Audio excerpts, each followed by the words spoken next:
오늘 봉독해드린 말씀을 중심으로 세상에서 믿음을 보겠느냐 하는 제목으로 함께 말씀을 나누려고 합니다. 이번 주에 아침 묵상을 이렇게 계속해서 보내면서 어떤 날 이런 문구를 써서 보낸 적이 있었어요. 오늘 우리의 시대는 우리의 믿음에 대해서 가장 강력한 도전을 받고 있는 시대입니다. 그러면서 그 도전에 대해서 어떻게 우리가 대처해야 될 것인가에 대한 그 고민을 묵상을 이렇게 써나갔는데, 함께 나누는 많은 목사님들이 바로 그 문구에 대해서 굉장히 공감을 하면서 함께 또 그 고민들을 이야기를 나누었습니다. 다른 여러 외부적인 것들 때문에 우리의 시대를 말세라고 말하지만 않습니다. 말세에 대한 징조가 성경에 나와 있지 않습니까?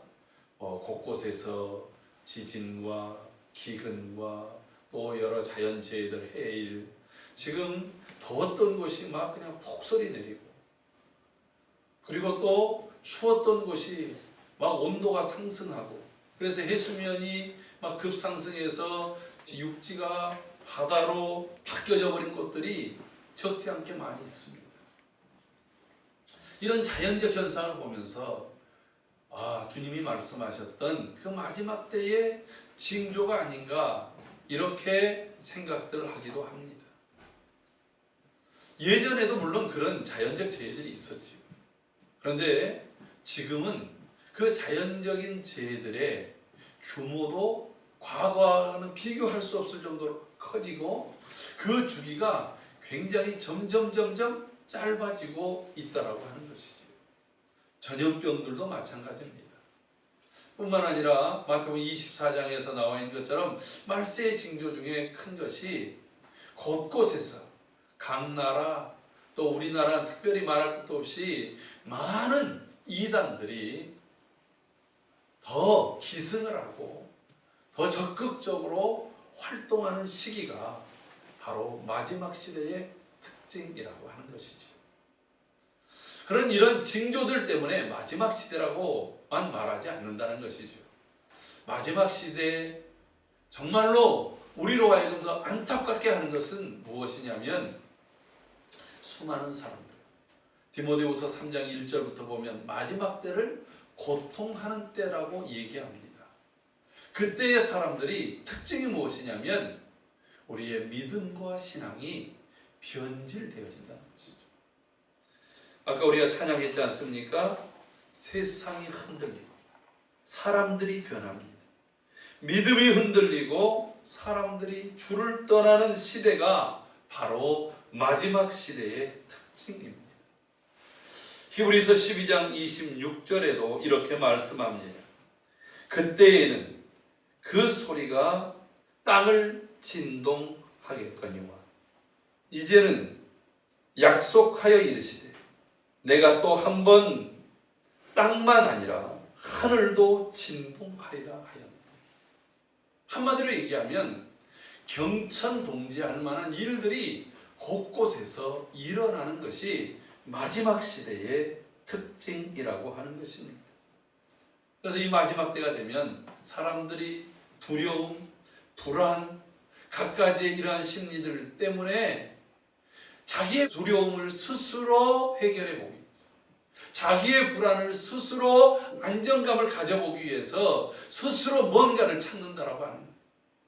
마치 예레미야서 2장 14절에 이 백성이 나에게서 두 가지 악을 행하였나니 하나는 생수에 근원되는 나를 떠난 것과 또 다른 하나는 그들이 웅덩이를 파되 터진 웅덩이, 물을 담을 수도 없고 그 물을 마실 수도 없는 그런 터진 웅덩이를 판 것이라고 선지자 예레미야가 지적한 것처럼 그런 시대가 되어져 버렸다라고 하는 것입니다.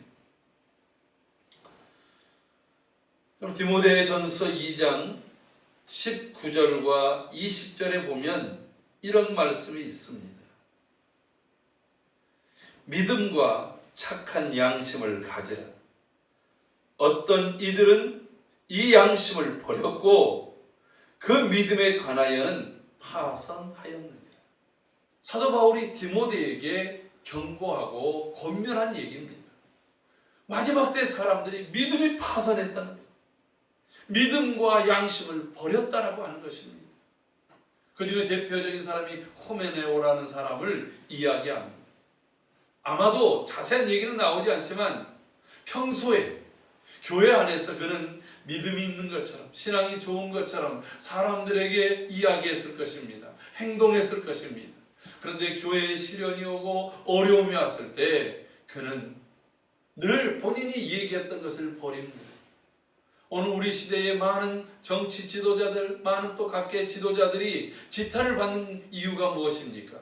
말의 실수, 또 여러 행동의 잘못된 것보다 더 큰 지탄은 과거에 자신이 말했던 것과 현재는 전혀 정반대로 행동을 하고 있으면서도 그것을 인정하지 않아요. 그러니까 내가 힘이 있기 전에는 바른 말을 했습니다. 옳은 것을 제시했습니다. 그런데 내게 힘이 생겼을 때는 나 역시도 내가 비판하던 사람들과 똑같은 길을 걸으면서 아닌 것처럼 한다는 것이지요.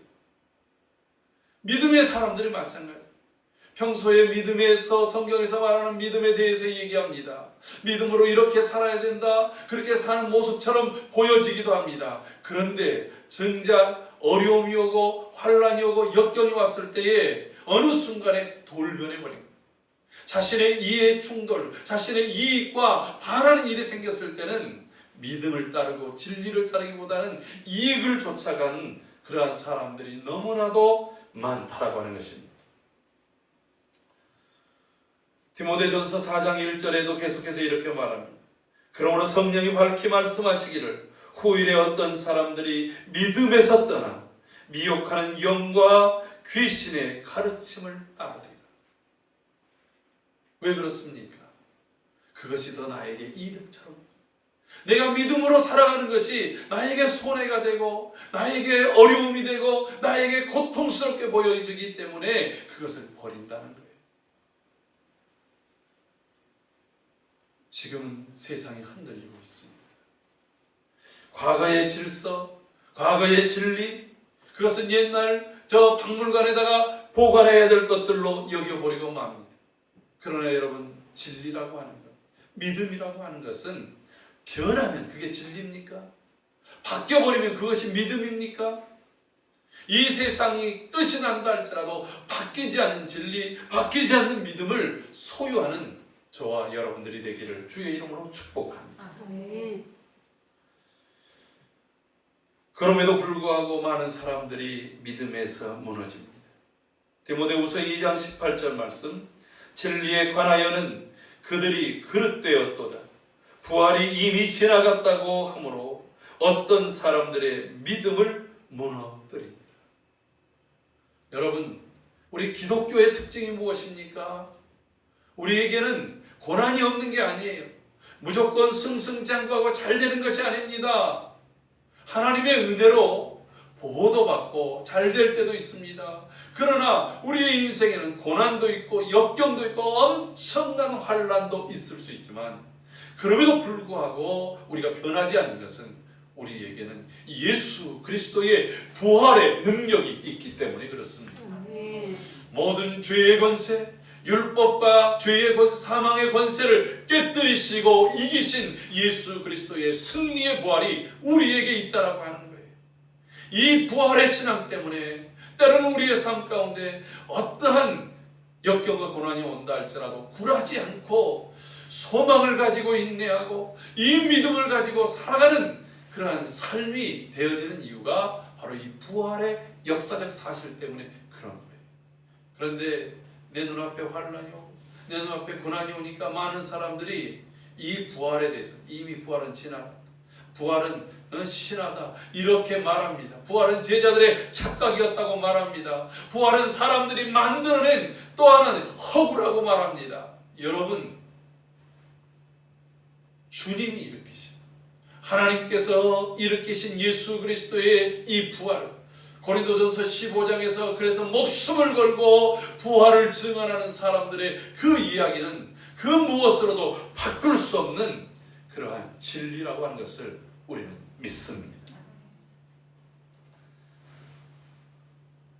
우리가 평상시 좋을 때 말로서의 믿음은 믿음이 아니라는 거예요.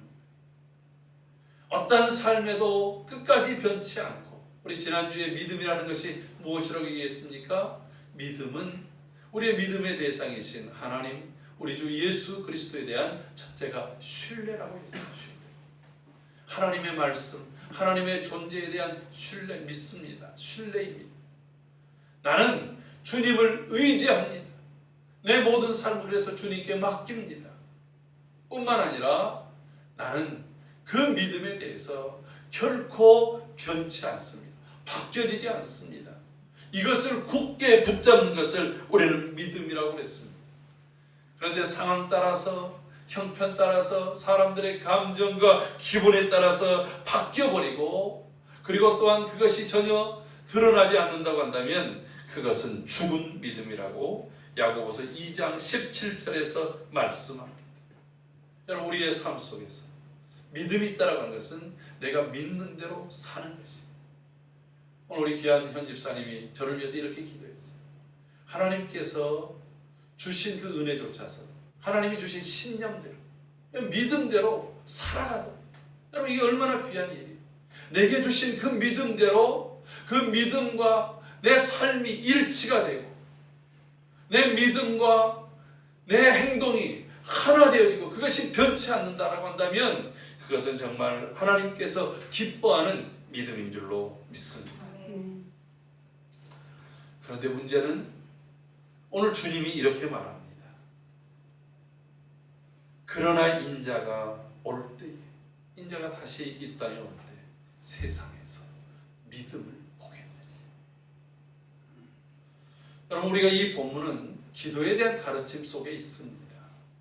억울한 일을 겪은 한 과부가 자신의 억울한 문제를 풀기 위해서 재판장을 찾아왔는데 이 재판장이 불의한 재판장.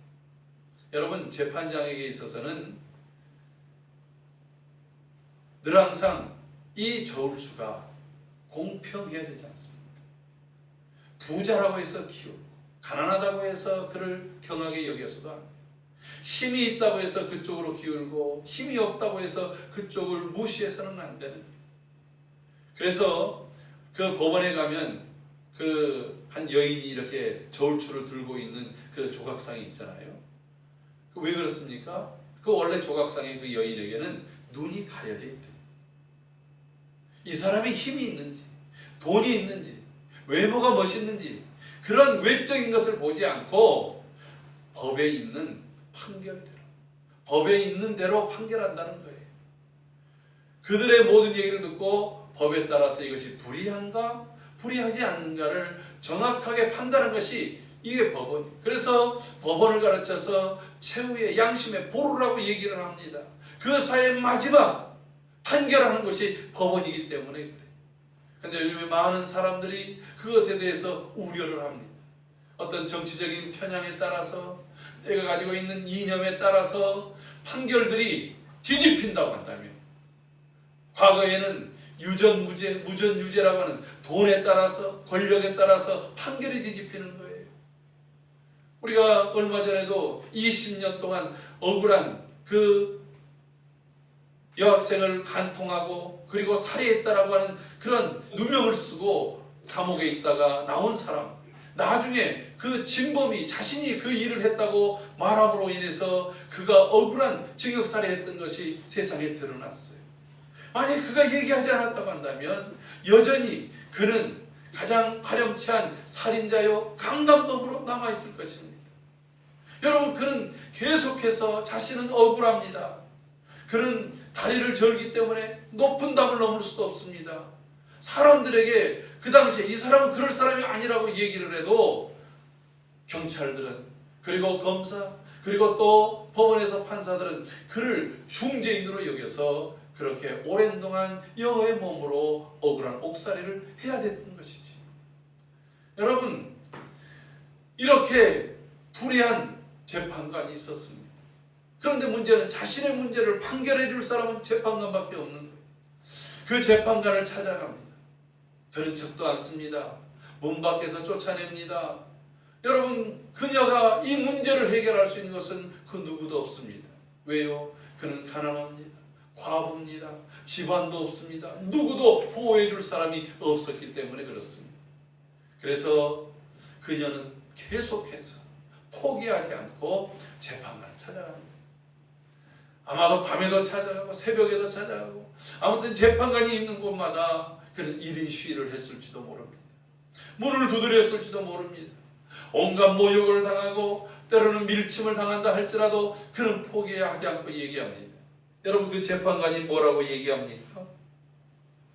이렇게 말합니다. 18장 4절 보면, 그가 얼마 동안 듣지 아니하다가 후에 속으로 생각하되 내가 하나님을 두려워하지 않고 사람을 무시하라. 이 사람의 평상시 하나님도 두려워하지 않아요. 여러분, 이 사람은 불신앙적인 그런 삶을 살고 있어요. 그리고 사람에 대해서는 자기의 권위, 자신의 힘만 믿고 사람을 무시하는 그런 삶을 삽니다. 근데 5절 말씀 보니까 이 과부가 나를 번거롭게 하니 내가 그 원한을 풀어주리라. 그렇지 않으면 늘 와서 나를 괴롭게 하리라 하였느니라. 여러분, 이 여인의 끈질긴 그 행위, 주님은 이것을 믿음이라고 합니다. 이것을 기도에다가 붙이고 있습니다.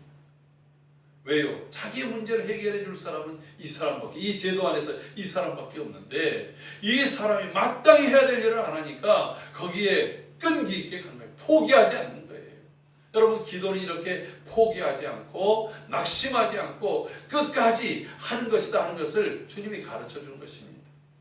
근데 여러분, 이것을 얘기하면서, 그런데 불의한 재판장도 이러는데 하물며 너희 하늘 아버지께서 자녀들이 밤낮 부르짖을 때 하나님 가만히 있겠냐? 속히 들어주시는 거예요. 여러분, 하나님께 믿음으로 기도하는 거 받은 줄로 믿으라고 얘기했어요. 그리하면 하나님이 시행하신다고 말씀하셨습니다. 그렇게 말씀하신 다음에 주님이 말씀하신 것이 무엇이냐면, 그러나 인자가 올 때, 곧 마지막 때, 세상이 변하고 모든 것들이 잠잠할 때, 여러분, 마지막 때 어떤 일이 벌어집니까? 밤이 더 깊어지는 거예요. 여명의 아침이 오게 되기 전에 그 새벽이 더 어둡다는 거예요. 여러분, 우리의 영적 상황도 마찬가지 아닙니까? 우리의 상황에 하나님이 응답하시려고 하실 때, 하나님이 역사하시려고 할 때, 그때가 더 어둡고 더 춥고 더 힘이 들 수 있다는 거예요. 아무런 소리가 들리지 않아요. 우리 찬송가에도 믿음에 대한 찬송할 때 내 눈에 아무 증거 아니 보입니다. 여러분, 증거가 하나하나 있으면 그래도 뭔가 소망이 있고 기쁨이 생기는데, 그것이 아무것도 안 보이는 거예요. 아무 소리가 들리지 않습니다. 뭔가의 작은 소리라도 있어야 그걸 붙들고 갈 텐데 그게 없는 거예요. 그럼 아무것도 진짜 없는 것입니까? 정말 아무것도 안 보인 것입니까? 이미 주님께서 약속하신 약속의 흔적이 있잖아요. 렘브란트라는 사람이 그린 여러 성화 중에서 탕자의 귀환이라고 하는 그러한 성화가 있습니다. 굉장히 유명한 그림. 여러분들 오늘 가서 한번 크게 렘브란트의 이 탕자의 귀환이라고 하는 것을 쳐서 그림을 가능하면 크게 뽑아서 한번 보세요. 아들이 머리가 거의 다 빠져가지고 대머리 같습니다. 신발은 한 짝은 없고 한 짝은 거의 다 끈이 풀려 있습니다. 온몸에 종기가 나 있고 헌대가 있습니다. 지저분합니다. 그런데 그 아들이 무릎 꿇고 아버지 앞에 있는데, 아버지가 그 아들을 이렇게 껴안습니다. 냄새가 날 것입니다. 내 재산의 반절을 가지고 떠나버린 아들입니다. 재산을 다 탕진하고 아버지에게 상처를 주고 집안의 가문에 정말 불명예를 준 그런 아들입니다. 그런데 이 아들을 아버지는 정말 뜨겁게 안고 있는데, 렘브란트에 그린 아버지의 눈 모습을 보면 눈이 헐어 있어요. 얼마나 이 아들을 기다리면서 애태웠는지 그 눈이 허물허물 헐어있다는 거예요. 아버지가 껴안는 오른손과 왼손의 크기가 다르다고 합니다. 그림을 잘못 그려요. 렘브란트는 세계적인 화가 된 그림 그 크기를 잘못하겠어요. 거기에는 아버지의 뜨거운 무서움과 어머니의 섬세한 그 사랑, 아들은 아버지를 떠나서 모든 것들을 방탕해가지고 스스로 생각할 때 내가 하늘과 아버지께 죄를 보면서 이제는 더 이상 아버지를 아버지라고 부를 수 없으니 나를 집안의 하인들 중에 한 사람으로만이라도 좀 여겨주셔서 이 굶주린 배를 채울 수 있게 해주세요. 그렇게 아버지께 구하리라고 그가 찾아갔습니다. 그 얘기를 하기도 전에 아버지는 이 아들을 먼 거리가 아직도 멀리 있어서 아직 저게 아들인지 아닌지도 모르지만 아버지는 그걸 아는 거예요. 아버지는 그 아들을 향해서 달려갑니다. 그 아들이 그런 말을 하기도 전에 아버지는 아들에게 키스를 하고 그를 안습니다. 새 옷을 입힙니다.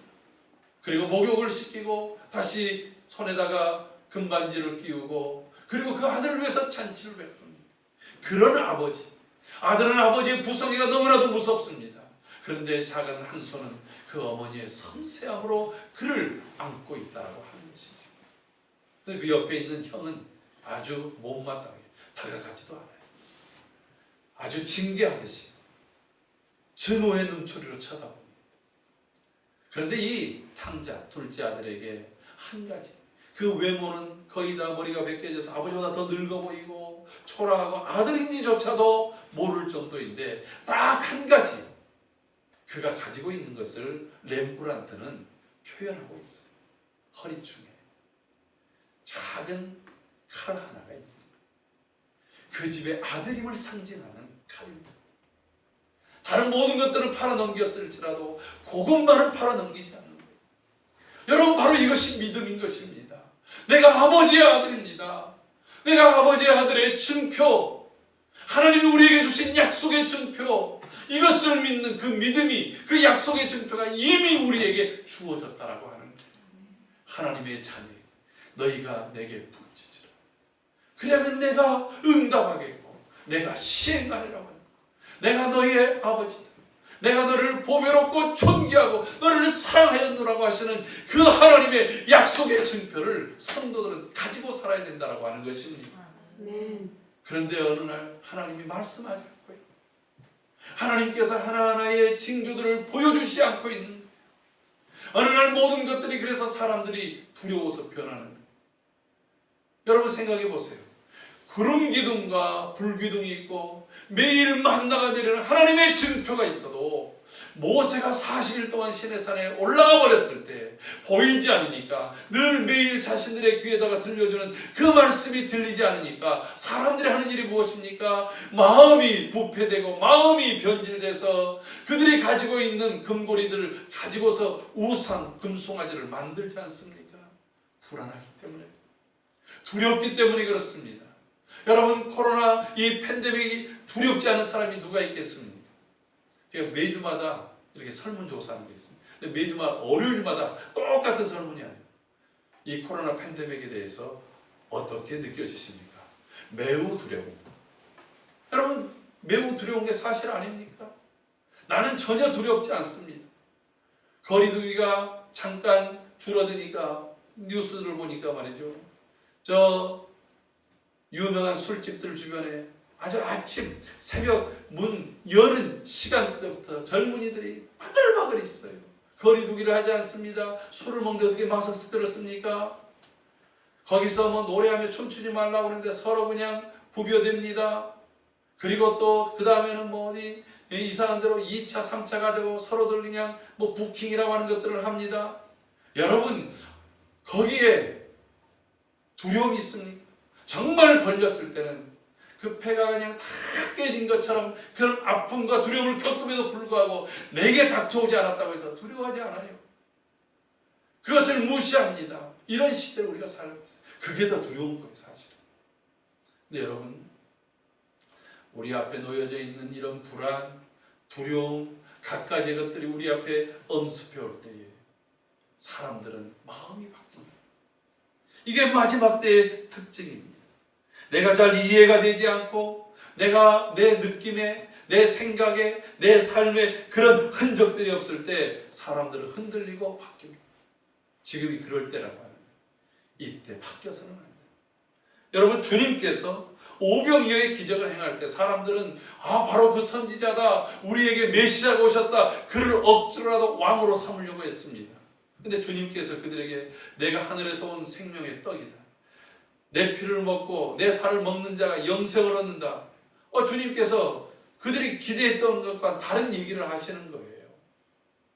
그들은 주님이 늘 항상 오병이어의 기적을 행한 것처럼 먹을 것을 주시고 이 가난에서 벗어나게 하고, 주님이 강력한 그 능력으로 저 로마의 권세도 쫓아주시고, 그래서 우리를 좀 평화롭고 강력한 다윗의 시대의 그런 왕으로서 이 나라를 세워주시기를 그렇게 원했어요. 그런데 주님이 말씀하신 것은 전혀 달랐습니다.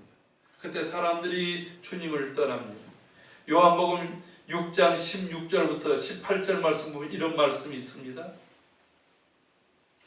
그때부터 그의 제자 중에서 많은 사람들이 떠나가고 다시 그와 함께 다니지 아니하더라. 여러분, 주님이 이 말씀이 있을 때부터 사람들이 주님을 떠나갔습니다. 그들이 함께 왔던 무리들이 아닙니다. 제자들 중에서 많은 사람이 떠나갔다는 거예요. 제자들. 내가 주님을 죽은 데도 같이 가고 오게도 같이 가고 주님과 모든 것들을 같이 하겠다고 따르던 사람들이 제자 아닙니까? 그런 사람들이 주님을 떠나갔어요. 그때 예수님께서 묻습니다. 예수께서 12제자에게 이르시되 너희도 가려느냐? 여러분, 이 마지막 때 너희도 가려느냐? 너희의 마음도 바뀌어지려느냐? 시몬 베드로가 대답하되 주여, 영생의 말씀이 주께 있사오니 우리가 누구에게로 가오리까? 영생의 말씀 주께 있사오니 우리가 누구에게로 가오리까? 다른 말로 얘기하면 우리 주님 떠나지 않습니다. 주님께만 영생이 있습니다. 여러분, 이 믿음이 베드로에게 있었더라고요. 오늘 이 마지막 때에 우리가 가져야 될 믿음의 고백이 바로 이것입니다. 여러분이 코로나 팬데믹을 이겨낼 수 있는, 이 세상의 모든 불의를 이겨낼 수 있는 비결이 무엇입니까? 성경은 이렇게 말하고 있습니다.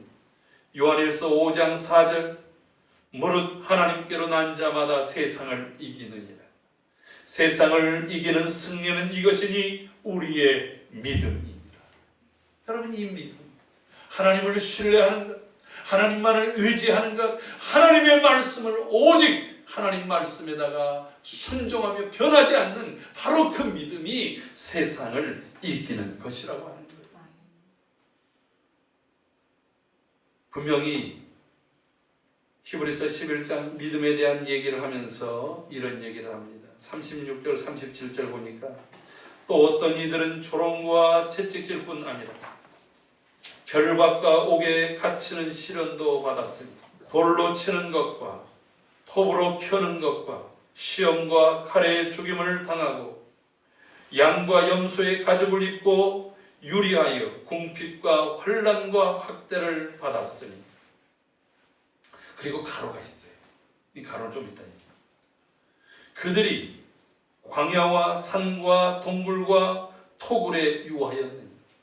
여러분, 믿음의 사람들도 이런 세상에서 많은 고난과 역경들, 그리고 시련들, 그리고 또 죽임도 칼의 죽임, 톱의 죽임, 갖가지 짐승의 죽임, 불에 태워 죽임, 이런 일들을 겪었습니다. 무엇 때문에? 믿음 때문에.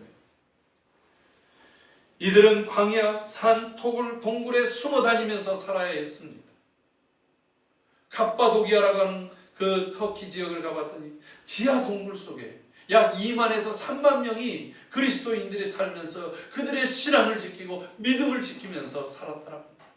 여러분, 그들이 동굴 안에 있으면서 제대로 경제활동을 할 수 있습니까?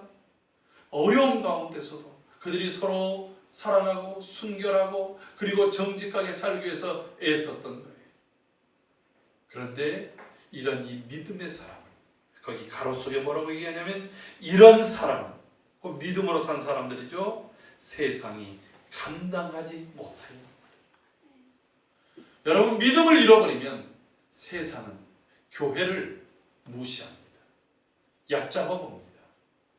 마치 고양이가 생쥐를 사냥할 때에 쥐를 발견하고 그것을 장난질 치는 것과 같습니다. 마귀에게, 세상에게 조롱당하는 교회가 되어버리고 말았습니다. 왜 그렇습니까? 우리의 믿음이 순수하지 못하기 때문에 그렇습니다. 믿음이 변질됐다라고 하는 거예요. 주님이 오실 때에 세상에서 믿음을 보겠느냐 할 때 여러분 오늘 우리는 뭐라고 얘기하겠습니까? 마치 바알에게 무릎 꿇지 않았던 믿음의 사람 7천을 남겨둔 것처럼 주여 우리가 여기 있습니다. 나무는 잘렸다 할지라도 그 밑둥치에서 나오는 그루터기처럼 믿음으로 남겨진 자로 여기 영광교회가 있습니다라고 고백해야 되지 않겠습니까? 우리는 오직 주님만을 믿습니다. 오직 주님이 우리의 진리이시고 생명이시고 주님만을 신뢰하며 주님만을 의뢰하며 주의 말씀에 변치 않고 우리는 따라가겠습니다. 여러분 마지막 때 그 요한계시록에 나오는 7교회 중에서 칭찬받았던 서머나 교회와 필라델비아 교회의 하신 말씀이 무엇입니까? 우리는 가진 것이 없어도 주에 대한 믿음을 지켰습니다. 우리는 그렇게 큰 능력을 가지고 있지 않지만 주님을 배반하지 않고 주의 믿음을 지켰습니다. 그런 자에게 승리의 관을 주시고 그런 자들에게 저 천국의 기둥으로 사용하신다고 말씀하고 있습니다. 오늘 이때 이 믿음에 대해서 강력하게 도전받을 때 우리는 어떠한 상황에도 주님이 우리에게 말씀하신 그 약속의 말씀에 대해서 나는 결코 포기하지 않습니다. 주님의 말씀만을 신뢰합니다. 주님의 말씀만을 의지합니다. 주님의 말씀을 끝까지 붙들고 순종하겠습니다. 여러분 이 결단으로 우리의 믿음을 돌아보는 귀한 한 주간이 되기를 주의 이름으로 축복합니다.